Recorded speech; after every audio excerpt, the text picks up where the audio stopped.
एक अंग्रेजी में कहावत है कि you can take the boy out of country but you can't take the country out of the boy. तो 2017 में आपने राहुल गांधी से विधानसभा के लिए टिकट मांगा था। मुझे लगा कि मैं पायलट हूँ, अमेरिका से पढ़ा हुआ इंजीनियर हूँ, अपना करियर दाव पे लगाकर देश के लिए कुछ करने आ रहा हूँ और ये जो पॉलिटिकल सिस्टम है मुझे बाहर फेंकने में तुला हुआ है। मैं अकेला मुझे लगता है ऐसा व्यक्ति हूँ जिन्होंने बहुत करीबी तौर से जो दोनों मुख्यमंत्रियों के साथ जो उनकी टीम में भी थे और यहाँ भी काम कर रहे हैं। अब आपने तो वीरभद्र सिंह को भी देखा है, उनका अफसरों के साथ तालमेल कैसा था?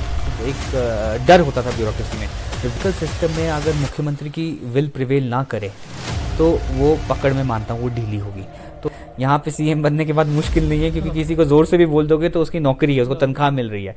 कि गोकुल बुटेल पूर्व मुख्यमंत्री वीरभद्र सिंह के भी एडवाइजर रहे हैं, अब वर्तमान सरकार के साथ भी एडवाइजर रहे हैं और इस बार तो कैबिनेट रैंक मिला। तो ऐसे में चर्चा ये हुई कि ये हाईकमान के साथ सेटिंग आपकी है या फिर मैं नहीं चाहूँगा कि मैं हर सरकार में एडवाइजर बनूँ, मैं भी कुछ और काम करूँ। आपको क्या लगता है कांग्रेस की हार का सबसे बड़ा कारण एक युवा नेता के तौर पर क्या देखते हैं? But Bhajpa as a strategic party जो है हमसे बेहतर परफॉर्म कर रही है चुनावों में लगा तो, और हमें भी समीक्षा करनी होगी कि लोगों की एक्सपेक्टेशन हमसे क्या है। जब कैबिनेट रैंक दिया गया था तो आपके विषय में सियासी गलियारों में आपके ही पार्टी के बड़े बड़े नेता कह रहे थे कि कल के आए लड़के को कैबिनेट रैंक दे दिया। 5 महीने बैठ के अपने परिवार को छोड़ के मैंने चुनाव का प्रबंधन किया है। तो जब पार्टी के लिए काम करने की बारी आती है तो जो ये विरोधी कहते हैं उन्हें भी बोलना चाहिए कि एक आदमी तो पार्टी के लिए काम करे, दूसरा क्यों करे। विधायक सतपाल सिंह सत्ती कह रहे हैं कि कांग्रेस के पास कैंडिडेट नहीं है, तो ऐसे में आपको लगता है कि आपको चुनाव लड़ना चाहिए? कांगड़ा की राजनीति में बुटेल परिवार का दबदबा भी रहा है और आपको हम ये भी बता देते हैं कि कांगड़ा की राजनीति में बुटेल परिवार एक अहम भूमिका भी अदा करता है। आज सरकार में कैबिनेट रैंक के साथ गोकुल बुटेल हमारे साथ है। और गोकुल, पहला सवाल, आपने शुरू अपनी राजनीति कहाँ से की? क्योंकि आपके बारे में जब भी किसी से बात करते हैं, किसी से पूछते भी हैं, तो वो कहते हैं कि लड़का विदेश में रहता था, अब अपने देश आया है। कैसे डिसाइड किया कि पॉलिटिक्स में ही आना है? ये बड़ी रोचक कहानी है शिवाजी। ऐसा है कि मैं एक राजनीतिक परिवार से आता था और मेरी जो माँ हैं उनको जब उन्होंने देखा कि जब मैं 12वीं कर रहा था तो मैं बहुत पॉलिटिकल एक्टिविटीज़ में इन्वॉल्व था, तो उन्होंने एक डिसीजन लिया कि मुझे भारत के बाहर भेजा जाए ताकि मैं थोड़ा राजनीति से दूर हूँ और पढ़ाई लिखाई में और अपने करियर बनाने में ज़्यादा ध्यान दूँ। तो मैं वहाँ से चला गया और university of Chicago Illinois tech में जहाँ मेरी पढ़ाई हुई, मैं वहाँ पे अपने कॉलेज से हमारा एक यूनिवर्सिटी में सेनेटर जाता है, मैं सेनेटर इलेक्ट हुआ और लास्ट ईयर में जो मेरा यूनिवर्सिटी का था उसमें मैं वाइस प्रेसिडेंट बन गया स्टूडेंट गवर्नमेंट का, जो स्टूडेंट यूनियन होती है। तो एक अंग्रेज़ी में कहावत है कि you can take the boy out of country but you can't take the country out of the boy. तो मेरे अंदर भी यही हुआ कि मुझे समझ में आ गया कि मेरा जो पैशन है वो पब्लिक सर्विस की तरफ है। तो जब मैं यूएस में कार्यरत था और मैं यूएस गवर्नमेंट के साथ ही काम करता था, तो वीरभद्र सिंह जी ने के साथ मैं इन टच था, स्टेट के नेता थे। बहुत बार जब हम बड़े हो रहे थे तभी जब आंख खोली तब से वो मुख्यमंत्री थे, मैं सुझाव भी काफ़ी उन्हें देता था। तो उन्होंने मुझे एक बहुत अच्छा प्लेटफॉर्म दिया, अपॉर्चुनिटी दी कि आप अपनी जॉब छोड़िए और हिंदुस्तान आइए और यहाँ पे काम कीजिए। तो 25 साल में मैं बहुत खुश नसीब अपने आप को मानता हूँ कि मुझे एक ऐसे टॉल लीडर के साथ, जो अपने आप में ही एक 6 बार मुख्यमंत्री रह चुके हैं, हिमाचल प्रदेश में काफ़ी कार्य किया, देश के नेता, उनके साथ मेरी पॉलिटिकल इंटर्नशिप मैं उसे कहूँगा वो हुई। तो यहाँ से मेरा एक अपना वीरभद्र सिंह जी के साथ हिमाचल प्रदेश में सक्रिय राजनीति स्टार्ट हुई। गोकुल, तो क्या माने कि वीरभद्र सिंह आपके राजनीतिक गुरु उन्हें मानते हैं या फिर अपने दादाजी कुंज बिहारी लाल बुटेल को? देखिए, राजनीतिक गुरु तो बहुत, मैं कहूँगा हर एक इंसान से कुछ सीखने को मिलता है। मेरे दादाजी की जो राजनीति है, उन्होंने 1982 में लास्ट इलेक्शन लड़ा था, मेरा बर्थ 1989 में हुआ है। मैं जब घर में रहता था तो डाइनिंग टेबल पे यही डिस्कशंस होती थी, क्योंकि वो 2006 तक ही वॉज अलाइव। वो प्रदेश कांग्रेस के अध्यक्ष भी थे, कई बार विधायक भी थे। और जो मेरे दादाजी के भाई ब्रिज बिहारी जी, वो एक्टिव पॉलिटिक्स में थे। उनसे मैंने बहुत कुछ सीखा, क्योंकि जब मैं स्कूल में था तो उनकी शालीनता, उनकी विनम्रता से हम काफ़ी कुछ सीखते थे कि राजनीति में कैसे मंत्री भी जब वो रहते थे तो कैसे बड़े अहदों में रहकर कैसे वो विनम्र भी रहते थे। और वीरभद्र सिंह जी से भी बहुत कुछ सीखा। वैसे ही जब मैं दिल्ली गया तो जिन जिन नेताओं के साथ काम किया उनसे बहुत कुछ सीखा। अभी ठाकुर सुखविंदर सिंह सुक्खू जी के साथ काम कर रहे हैं, उनसे बहुत कुछ सीख रहे हैं। तो एक लगातार प्रोसेस है तो मुझे लगता है कि अभी आगे राजनीति बहुत बड़ी है, तो बहुत लोगों से सीखना बहुत कुछ बाकी है। आपके विषय में जब हम जान रहे थे तो आपके विषय में एक बात बड़ी अमूमन और आम तौर पर कही जाती है कि 2017 में आपने राहुल गांधी से विधानसभा के लिए टिकट मांगा था। इसमें कितनी सच्चाई है? आपको नहीं लगता कि आप उस समय बहुत युवा होंगे, आपको भी इस तरह की नसीहत दी गई होगी, क्योंकि उस समय भी सियासी गलियारों में यही चर्चा थी। आपकी बात बिल्कुल सही है। और जब मैं यूएस से वापस आया था तो मुझे लगा जब पॉलिटिकल सिस्टम में एंटर करना है तो चुनाव लड़ा जाए। और मैं 2014 में टिकट का प्रबल दावेदार था और दिल्ली में जाकर मेरे को टिकट नहीं मिला और मैं काफ़ी मायूस हुआ। मुझे लगा कि मैं पायलट हूँ, अमेरिका से पढ़ा हुआ इंजीनियर हूँ, अपना करियर दाव पे लगाकर देश के लिए कुछ करने आ रहा हूँ, और ये जो पॉलिटिकल सिस्टम है मुझे बाहर फेंकने में तुला हुआ है। फिर जब मैं राहुल जी से मेरी पर्सनली मुलाकात हुई तो राहुल जी ने बहुत अच्छी एक बात मुझे कही। उन्होंने कहा कि गोकुल, तुम बहुत खुशनसीब हो कि तुम अमेरिका से आए, सीधे सेक्रेटेरिएट में बैठ गए और मुख्यमंत्री के एडवाइज़र के रूप में काम करना शुरू हो गए। बहुत से ऐसे कांग्रेस के कार्यकर्ता हैं जो जीवन लगा देते हैं और वो चाहते हैं कि उनको छोटी सी पोस्ट मिल जाए, उन्हें नहीं मिलती है। अगर मैं तुम्हें टिकट दे देता तो मैं उन जो कार्यकर्ता हैं जो उस सिस्टम से निकल के आ रहे हैं, मैं उनको क्या संदेश देता। और जो जो उन्होंने बात कही उसमें मुझे पूरा तर्क लगा कि वो बिल्कुल सही कह रहे हैं। और 17 में ही जब फिर यहाँ पे विधानसभा चुनाव संपन्न हो गए, मैंने सोच लिया कि मैं कांग्रेस पार्टी के लिए कार्य करूं। और 17 से लेकर लगातार अभी तक मैं अभी भी अपनी पार्टी के लिए, एक विचारधारा के लिए, जहाँ जहाँ मुझे मौका मिलता है, जहाँ जहाँ मुझे काम करने के लिए कहते हैं, मैं लगातार काम करता हूँ। आपने कहा आप पार्टी के लिए काम कर रहे हैं, विचारधारा के लिए काम कर रहे हैं। आपने चूंकि पूर्व मुख्यमंत्री वीरभद्र सिंह के साथ भी काम किया है, वर्तमान मुख्यमंत्री के साथ भी काम कर रहे हैं, दोनों की कार्यप्रणाली तो मैं आपसे नहीं पूछूंगी। सियासी तौर पर आप अलग क्या देखते हैं, भिन्नता क्या देखते हैं दोनों मुख्यमंत्रियों में? देखिए, इनमें बहुत ज़्यादा कॉमनैलिटीज़ भी हैं जो लोग समझेंगे नहीं समझेंगे, क्योंकि मैं अकेला मुझे लगता है ऐसा व्यक्ति हूँ जिन्होंने बहुत करीबी तौर से जो दोनों मुख्यमंत्रियों के साथ जो उनकी टीम में भी थे और यहाँ भी काम कर रहे हैं, दोनों में बहुत बड़ा एक तो सेवा भाव है। आपने कहा कि अलग क्या है। देखिए, जो वीरभद्र सिंह जी थे, जब वो मुख्यमंत्री हिमाचल के बने तो हिमाचल में मूलभूत सुविधाएं नहीं थी, सड़कें नहीं थी, स्कूल नहीं थे। तो उन्होंने एक, जिसे हम कहते हैं मॉडर्न हिमाचल, उसकी फाउंडेशन लेकर ही उन्होंने इंश्योर किया कि पीने का पानी जगह जगह पहुँचे, सड़कें जगह जगह पहुँचे, हेल्थ सर्विसेज जगह जगह पहुँचे। ये जो मुख्यमंत्री आए हैं ये भी एक तरह का अपना रेवोल्यूशन कर रहे हैं। कोई भी ऐसा मुख्यमंत्री नहीं है, ये मानते हैं, क्योंकि ये एक ऐसे भारत में पैदा हुए मुख्यमंत्री और ऐसे संघर्ष करके स्टूडेंट पॉलिटिक्स से यहाँ तक पहुँचे। ये जानते हैं कि अब हम हर जगह लगभग स्कूल पहुँच चुके हैं, गुणवत्ता कैसे लानी है, पीने का पानी पहुँच चुका है, साफ़ पानी कैसे लाना है। मैं आपको एक एग्जाम्पल दूंगा। आज हिमाचल मुझे लगता है पहली स्टेट है जहाँ यूवी से, अल्ट्रा वायलेट से क्लोरीन ना डालकर पानी का प्योरिफिकेशन की जा रही है। तो ये सरकार में ऐसी नई थिंकिंग बहुत कम लैक करते हैं। चलिए, सरकार के इनिशिएटिव्स के बारे में तो मैं आपसे पूछूंगी, लेकिन बात सियासत की हो रही थी। एक बात अमूमन सरकारों के विषय में आती है कि भाई साहब, मुख्यमंत्री पर, ब्यूरोक्रेसी पर मुख्यमंत्री की पकड़ बहुत स्ट्रांग होनी चाहिए, पकड़ मजबूत होनी चाहिए। पिछली बार भी यही बात आती थी जब जयराम की सरकार थी कि उनकी ब्यूरोक्रेसी में इतनी ज़्यादा मजबूत पकड़ नहीं थी। अब आपने तो वीरभद्र सिंह को भी देखा है, उनका अफसरों के साथ तालमेल कैसा था?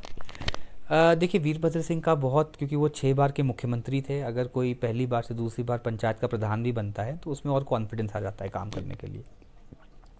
बट ये वाले हमारे जो मुख्यमंत्री हैं, सुखविंदर सिंह सुक्खू जी, ये मैं कई बार एग्जाम्पल देता हूँ कि ओपीएस जैसा मामला, जिसको यही ब्यूरोक्रेसी, सवाल वीरभद्र सिंह जी को जी नहीं, उनकी पकड़ तो बहुत मजबूत थी। मैंने आपको बोला कि उनकी पकड़ बहुत मजबूत थी, इसमें कोई दो राय नहीं है, क्योंकि 6 बार के वो मुख्यमंत्री थे, फाइलें खुद नोटिंग करते थे, उनकी नोटिंग बहुत मजबूत थी। एमए इकोनॉमिक्स थे अपने समय में, उस समय की एमए इकोनॉमिक्स आज की पीएचडी से भी ज़्यादा मुश्किल है मुझे लगता है। तो ऑफ कोर्स उनकी बहुत अच्छी पकड़ थी। और मुख्य एक डर होता था ब्यूरोक्रेसी में, जब वीरभद्र सिंह के अराउंड जो भी ब्यूरोक्रेट्स रहते थे, एक डर होता था, एक गैप रहता था। और उनका जो कहना होता था वो लगभग ब्यूरोक्रेट्स को भी पता होता था, क्योंकि 6 बार के मुख्यमंत्री हैं तो उन्हें घुमा नहीं सकते कहीं। अभी के मुख्यमंत्री की किस तरह की पकड़? मैं इन्हीं पे बात कर रहा था कि देखिए, इनकी भी पकड़, मैं काफ़ी ताज्जुब था, क्योंकि मैं एक बार ओपीएस की जैसे फाइलें हम देखते हैं तो वही लोग थे, वो बोलते थे ओपीएस नहीं दिया जा सकता। देखिए, पकड़ तो यही होती है, एक पॉलिटिकल सिस्टम है। पॉलिटिकल सिस्टम में अगर मुख्यमंत्री की विल प्रिवेल ना करे तो वो पकड़ में मानता हूँ वो ढीली होगी। तो अगर मुख्यमंत्री ने बोल दिया ब्यूरोक्रेट्स को कि मुझे ओपीएस देना है, तो वो ओपीएस मिला है ना। अब मुख्यमंत्री जी की जो स्कीमें हैं वो धरताल पे उतरेंगी तो उसी से ही पता लगेगा। मगर मैं मानता हूँ कि जैसे ओपीएस में हुआ, तो माननीय मुख्यमंत्री को क्योंकि संगठन चलाने का बहुत अच्छा एक्सपीरियंस रहा है, और वो बार बार बोलते हैं कि देखिए संगठन चलाना बहुत ही आसान मुश्किल काम है, क्योंकि किसी को ज़्यादा ज़ोर से बोल दो तो वो नाराज़ हो जाता है। यहाँ पे सीएम बनने के बाद मुश्किल नहीं है, क्योंकि किसी को ज़ोर से भी बोल दोगे तो उसकी नौकरी है, उसको तनख्वाह मिल रही है। तो मैंने कांग्रेस को समेट के रखा है, एनएसयूआई में रखा है, यूथ कांग्रेस में रखा है, और प्यार से काम लिया है। तो अभी तक मुझे लगता है वो भी प्यार से काम ले रहे हैं, बट जहाँ उन्हें नीड लगेगी, कि जहाँ पे उन्हें लगेगा कि मुझे लगता है कि, तो वो भी मैंने कांग्रेस ऑफिस में देखा ये पार्टी कैसे चलाते थे, तो ज़रूर मुख्यमंत्री जहाँ है आर्म ट्विस्ट की ज़रूरत पड़ेगी करेंगे। आपको जब कैबिनेट रैंक मिला, 11 दिसंबर को हिमाचल प्रदेश में कांग्रेस की सरकार बनी थी पिछले साल। मेरे ख्याल से 12 दिसंबर को एक सुनील शर्मा बिट्टू और एक गोकुल बुटेल का नाम आ गया था कि आईटी एडवाइजर गोकुल बुटेल होंगे। सियासी गलियारों में उस समय एक चर्चा हो रही थी कि गोकुल बुटेल पूर्व मुख्यमंत्री वीरभद्र सिंह के भी एडवाइजर रहे हैं, अब वर्तमान सरकार के साथ भी एडवाइजर रहे हैं, और इस बार तो कैबिनेट रैंक मिला। तो ऐसे में चर्चा ये हुई कि ये हाईकमान के साथ सेटिंग आपकी है या फिर मुख्यमंत्रियों के साथ ही आपकी इस तरह का था तालमेल, क्योंकि बहुत सारे लोगों ने कहा कि आपकी राहुल गांधी के साथ भी ठीक है, केंद्रीय हाईकमान में पकड़ है। इसमें हम क्या माने? शिव जी देखिए, जहाँ जहाँ आप काम करते हो, आपकी अगर मुझे लगता है कि अगर आपका काम अप्रिशिएटेड हो, तो हर एक आदमी क्यों नहीं चाहेगा, मैं भी चाहूँगा कि जो मेरी टीम बने, चाहे वो सेक्रेटेरिएट में ही है, चाहे वो पॉलिटिकल टीम है, तो मैं अच्छे परफॉर्मर्स को लूँ। तो वीरभद्र सिंह जी ने भी मेरा काम देखा था, राहुल जी क्योंकि वो पार्टी के अध्यक्ष थे जब मैं पार्टी में अभी भी राष्ट्रीय सचिव के तौर पे काम कर रहा था, तो उन्होंने मेरा कार्य देखा है। तो ऑफ कोर्स जब एक टीम में अच्छे कोई लोग, जो भी मैं ही नहीं, तमाम ऐसे कांग्रेस के नेता हैं पूरे देश में जिन्हें पार्टी मानती है कि अच्छा काम करते हैं, मुझे ऐसा लगता है, तो ऐसा कोई बात नहीं है। और जब सरकार बनी तो ऑफ कोर्स मैं नहीं चाहूँगा कि मैं हर सरकार में एडवाइज़र बनूँ, मैं भी कुछ और काम करूँ, बट माननीय मुख्यमंत्री जी ने मुझे अपॉर्चुनिटी दी, और उन्होंने मुझे पूछा कि अगर आप मेरे साथ काम करना चाहेंगे तो मैं चाहूँगा आप मेरी टीम में आइए। और मैं भी फिर सोचने लगा कि मैं जब अमेरिका से आया था तो मेरा एक था कि मैं हिंदुस्तान के लिए कुछ काम करूं, मैं अमेरिका में काम क्यों करता रहूं। जब इतना बड़ा प्लेटफॉर्म आपको मिलता है तो आप इस प्लेटफॉर्म से बहुत से लोगों की लाइफ में चेंज ला सकते हैं।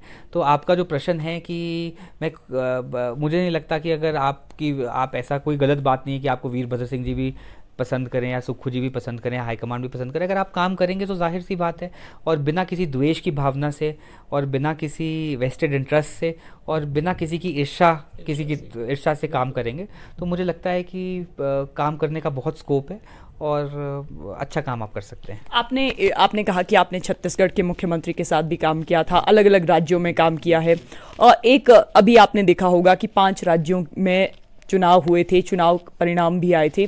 आपको क्या लगता है कांग्रेस की हार का सबसे बड़ा कारण एक युवा नेता के तौर पर क्या देखते हैं? क्योंकि बात ये हो रही थी कि कांग्रेस के हारने की सबसे बड़ी वजह स्थानीय लीडरशिप को प्रमोट करना है केंद्रीय लीडरशिप के मुकाबले, क्योंकि कांग्रेस जहां भी इलेक्शन लड़ रही थी वो स्थानीय लीडरशिप के जरिए लड़ रही थी, नाम स्थानीय लीडरशिप का था। तो आप युवा नेता के तौर पर क्या देखते हैं कि कांग्रेस को कहाँ इंप्रूव करने की ज़रूरत है?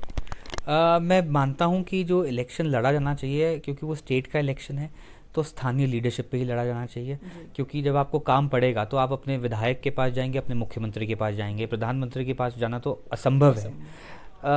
मैं मानता हूं कि 2 राज्यों में हमारी भारी एंटी इनकम्बेंसी थी, और कहीं ना कहीं जहां भाजपा है वो हमसे आगे है चुनाव लड़ने में। ऐसा नहीं है कि कांग्रेस पार्टी जो है वो बहुत ही ज़ीरो, उसने आप वोट शेयर में डिफरेंस देखेंगे तो बहुत ज़्यादा नहीं है, but Bhajpa as a strategic party जो है हमसे बेहतर परफॉर्म कर रही है चुनावों में, लगातार कई चुनावों में परफॉर्म कर रही है। और जैसे हमारे लगभग 101 विधायक राजस्थान में चुने गए थे, तो मुझे लगता है कि सही समय पर एंटी इनकम्बेंसी देख के अगर कांग्रेस पार्टी 101 सीटों में से लगभग 50 सीटों में जो है अगर नए चेहरे उतार देती, तो आज राजस्थान की भी जो परिस्थिति है, लगभग 70-75 सीटों पे हम आए हैं, यही परिस्थिति 25-30 सीटें हम और जीत जाते। तो ये अगर मुझे लगता है कि बहुत बड़ा चेंज अगर पार्टी ने एज अ स्ट्रैटेजी कर लिया होता, तो आज पार्टी राजस्थान में और छत्तीसगढ़ में दोनों जगह सरकार बना लेती। मध्य प्रदेश में हम जिस पार्टी ने जिस लीडर को ग्रूम किया था, देखिए इसमें बहुत समय लगता है, वो ज्योतिरादित्य सिंधिया जी को किया था वो जब गए हैं पार्टी छोड़ के, तो उसका धक्का पार्टी को लगा है। आप तेलंगाना में भी देखेंगे, हम 11 सीटों पे थे, 11 सीटों से कहाँ हम आज सरकार बना के गए हैं। तो ये राजनीति है, ऐसा नहीं है, समय का चक्र है, साइनोसाइडल वेव है, कभी ऊपर जाती है कभी नीचे आती है।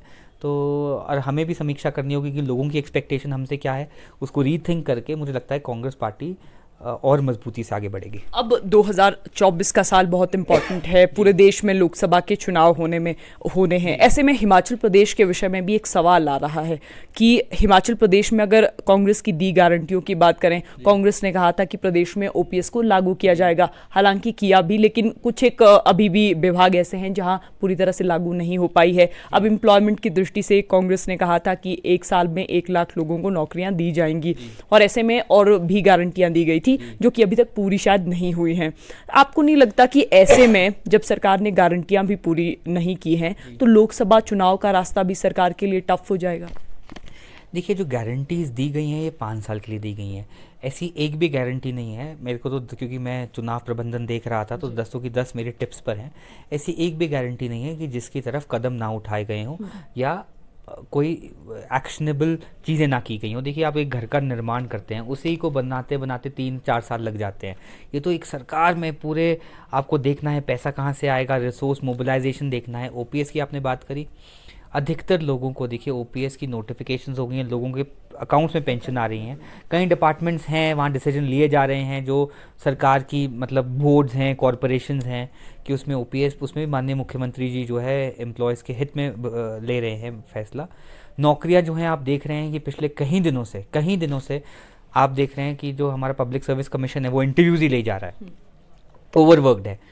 थोड़ी हमें जो हमें दिक्कत का सामना करना पड़ा कि जो चयन आयोग है, जैसे ही मुख्यमंत्री बने उन्होंने पाया कि दिसंबर में जो चयन आयोग है उसमें भारी भरकम धांधली चल रही थी, और जो बच्चे हैं हिमाचल प्रदेश के बच्चे हैं उनके फ्यूचर के साथ, उनकी जवानी के साथ, उनके बुढ़ापे के साथ खिलवाड़ किया जा रहा था। उसी पे आया इंक्वायरी बिठाई गई और उसे सस्पेंड किया गया।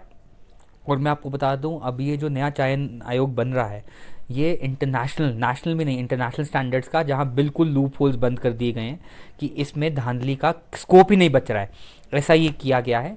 और इसमें मैं जानता हूं कि बहुत से युवाओं को दिक्कत भी है कि हमारी उम्र निकली जा रही है। मैं आपको बता दूं, माननीय मुख्यमंत्री जी से मैं एक युवा नेता होने के नाते मैंने आग्रह किया था कि सर, जिनका समय निकल गया है उन्हें एज एक्सटेंशन दी जाए। माननीय मुख्यमंत्री जी ने बहुत सिंपैथेटिक व्यू उसमें दिया कि यस, जिनका अगर सरकार का चयन 1 साल नहीं चला है तो इसमें बच्चों की कोई गलती नहीं है, पूर्व सरकार की गलती थी। तो अभी इसमें कोई नोटिफिकेशन नहीं आई है, बट मुझे पता है कि क्योंकि मुझे समझ में आ गया जब माननीय मुख्यमंत्री जी ने ऐसा रवैया इस पर लिया कि हम जो है वो बच्चों को कुछ ना कुछ एज रिलैक्सेशन देंगे, तो नौकरियों की तरफ भी कार्य किया जाएगा। देखिए, एक उसमें गारंटी थी इंग्लिश मीडियम स्कूल्स को लेकर कि हर विधानसभा में 4 इंग्लिश मीडियम स्कूल्स खोले जाएंगे। वो माननीय मुख्यमंत्री ने ओवरडू कर दी, हर सरकारी स्कूल को नर्सरी से इंग्लिश मीडियम बना दिया। हर सरकारी स्कूल अगले सेशन से हिमाचल में इंग्लिश मीडियम होने जा रहा है। मिल्क का जो है प्लांट्स लग रहे हैं, मिल्क सेस है, मिल्क की जो मिनिमम गारंटी जो सरकार दूध का मूल्य लेती थी वो बढ़ाया जा रहा है। तो हर गारंटी पे ऐसा नहीं है, काम हो रहा है और सरकार जो है वो वचनबद्ध है कि गारंटियाँ पूरी की जाएंगी। माननीय मुख्यमंत्री जो 1500 की बात उठती है, अभी अनफॉर्चुनेटली हमें एक बहुत बड़े डिज़ास्टर का सामना करना पड़ा, मगर माननीय मुख्यमंत्री जी ने स्पीति में बोला था, लाहौल स्पीति जब वो गए थे, कि क्योंकि स्पीति दूर दराज का क्षेत्र है, उन्होंने देखा कि महिलाएं बहुत मेहनत करती हैं, और वो भी मुझे लगता है 1-2 महीने में, क्योंकि वो फाइनेंस उसका अप्रूवल दे चुका है कि कैसे 1500 रुपये जो है स्पीति की महिलाओं को मिले। तो हम जो सारी हमारी गारंटियाँ हैं उसको चरणबद्ध तरीके से पूरा करने के लिए तैयार है। आपको जब कैबिनेट रैंक दिया गया था तो आपके विषय में सियासी गलियारों में आपके ही पार्टी के बड़े बड़े नेता कह रहे थे कि कल के आए लड़के को कैबिनेट रैंक दे दिया, और भी बहुत सारी चर्चाएं हो रही थी, चूंकि कांगड़ा को स्थान देने की बात हो रही थी। तो एक चर्चा इसमें यह भी आ रही थी कि एक ही परिवार के 2 लड़कों को कैबिनेट रैंक दे दिए, एक को सीपीएस बना दिया, दूसरे को कैबिनेट रैंक दिए। आपका अनुभव इस बात पर क्या कहता है? ये विरोध जायज था या इस विरोध के पीछे भी कोई था? देखिए, ऐसा है कि आशीष जी जो मेरे रिश्ते से मेरे से थोड़े से बड़े हैं, रिश्ते से चाचा लगते हैं, वो एक चुनाव जीत के पालमपुर से दूसरी बार आए हैं, तो उनकी पॉलिटिकल एडजस्टमेंट मुझे लगता है जायज़ थी। मैं इलेक्शन कैंपेन का वॉर रूम का हेड था, 5 महीने बैठ के अपने परिवार को छोड़ के मैंने चुनाव का प्रबंधन किया है। तो जब पार्टी के लिए काम करने की बारी आती है तो जो ये विरोधी कहते हैं उन्हें भी बोलना चाहिए कि एक आदमी तो पार्टी के लिए काम करे, दूसरा क्यों करे। तो काम तो सभी दोनों ही हम और अपनी अपनी कैपेसिटी में काम कर रहे थे। आशीष जी का मैं बिल्कुल बात मानता हूँ, वो इलेक्टोरली जीत के आए हैं। मैंने भी जो संगठन में जो भूमिका निभाई, आप भी वहीं थी, 5 महीने में शिमला में स्टेशन रहा और कैसे हमने जो चुनाव का प्रचार से लेकर सारा चुनाव जो है अपने इंचार्ज को इंचार्जेस के साथ हैंडल किया। तो देखिए विरोध तो होता ही है और विरोध होना लाजमी भी है, मगर मुझे नहीं लगता कि इसमें कोई जो लोग हैं सबकी महत्वाकांक्षा होती है। तो ये तो एक सिस्टम है, हर किसी को एडजस्ट किया नहीं जा सकता। तो मैं इस विरोध को ज़्यादा सीरियसली नहीं लेता। अब लोकसभा चुनाव आने वाले हैं तो एक चर्चा और भी हो रही है कि गोकुल बुटेल युवा चेहरा है, गोकुल बुटेल को उतारना चाहिए। भाजपा के विधायक सतपाल सिंह सत्ती कह रहे हैं कि कांग्रेस के पास कैंडिडेट नहीं है, तो ऐसे में आपको लगता है कि आपको चुनाव लड़ना चाहिए? देखिए मेरी अभी क्योंकि मैं आपको बता रहा हूँ कि मैं बहुत समय से संगठन के लिए काम कर रहा हूँ। जब मैं 2017 में पार्टी से टिकट मांगता था तो मैं फील्ड में बहुत सक्रिय था कि पार्टी का टिकट लेना अलग बात है, क्योंकि मैं पार्टी के उच्च स्तर पे काम कर चुका हूँ। टिकट से ज़्यादा है जीतना, जीत सुनिश्चित करना। जीत आप तब पाओगे जब आप जनता के बीच में हो, और मैं आपके चैनल के माध्यम से, मुझे कोई संकोच नहीं है क्योंकि मैं वर्ष भर 17 के बाद से डिफरेंट इलेक्शंस में, चाहे वो असम हो, चाहे वो बिहार हो, चाहे वो पंजाब हो, जब मैं हिमाचल में भी था 5 महीने वॉर रूम में बैठा रहा, तो मैं कंफर्टेबल महसूस नहीं करता कि 24 के लिए अगर मुझे चुनाव लड़ना है तो मुझे कम से कम 2-3 साल पहले एटलीस्ट हमारी पंचायत नहीं तो हमारे जो ज़िला परिषद ब्लॉक है, लोकसभा बहुत बड़ी, हमारा जो कांगड़ा चंबा लोकसभा है बहुत दूर दराज, चंबा से शुरू होता है, यहाँ पे बैजनाथ में ख़त्म होता है। अगर एक ही दिन में इसको पूरा पार करना हो तो 1 कॉर्नर टू अनदर कॉर्नर एक दिन से ज़्यादा लगता है। तो ये हिमाचल भौगोलिक स्थिति ऐसी है। तो मैं अभी आप बोलें कि मैं बहुत ज़्यादा कोई ईगर हूँ लड़ने के लिए, मैं ईगर नहीं हूँ, क्योंकि मैं खुद जानता हूँ, रियलिटी जानता हूँ कि मैं ग्राउंड में एब्सेंट रहा हूँ और चुनाव लड़ने के लिए आपको ग्राउंड में रहना बहुत ज़रूरी है। और ऐसा नहीं है कि मुझे चुनाव नहीं लड़ना है, अभी मेरी राजनीति के काफ़ी साल बचे हैं। मैं चाहूँगा कि मैं कभी पार्लियामेंट में जाऊँ, तो मुझे लगता है कि जब भी मुझे ऐसा संदेश मिलेगा या मुझे अंदर से लगेगा कि नहीं अब संगठन की बहुत सेवा हो गई, चुनाव लड़ने की बारी है, तो मैं 2-2.5 साल पहले ग्राउंड में उतर के जो है काम करना शुरू करूँगा। अब आपके विभाग की बात करते हैं। आईटी आपके पास बहुत इंपॉर्टेंट सेक्टर है, क्या रिफॉर्म हुए? क्योंकि सरकारें बात करती है ई गवर्नेंस की, सरकारें बात करती है कि हम सब कुछ ऑनलाइन चाहते हैं, सब कुछ इलेक्ट्रॉनिकली करना चाहते हैं। आपके आने के बाद या सरकार के 1 साल के कार्यकाल में आपके सेक्टर में क्या बदलाव हुए? देखिए बहुत से ऐसे बदलाव हुए हैं। मेरे पास आईटी के साथ एक इनोवेशन भी है जो नवीनीकरण है। चाहे पहली बार सरकार में ई व्हीकल्स की बात हो रही है, ग्रीन एनर्जी की बात हो रही है, एंटरप्रेन्योरशिप की बात हो रही है, स्टार्टअप की बात हो रही है। जहाँ आईटी की आप बात कर रहे हैं, तो जब भी कांग्रेस की सरकारें आती हैं, राजीव गांधी जो हैं वो आईटी रेवोल्यूशन इस देश में लेके आए थे। पहला देश का पेपरलेस विधानसभा जो है वो शिमला में और धर्मशाला में स्थापित हुआ। कांग्रेस के समय में स्थापित हुआ। मैं आपको बता दूं 2013-14 तक बिजली के बिल ऑनलाइन नहीं थे, बिजली के बिल ऑनलाइन हुए। हम अभी जो गवर्नेंस में सबसे ज़्यादा हम यूज़ टेक्नोलॉजी का कर रहे हैं वो कर रहे हैं ई फाइलिंग में।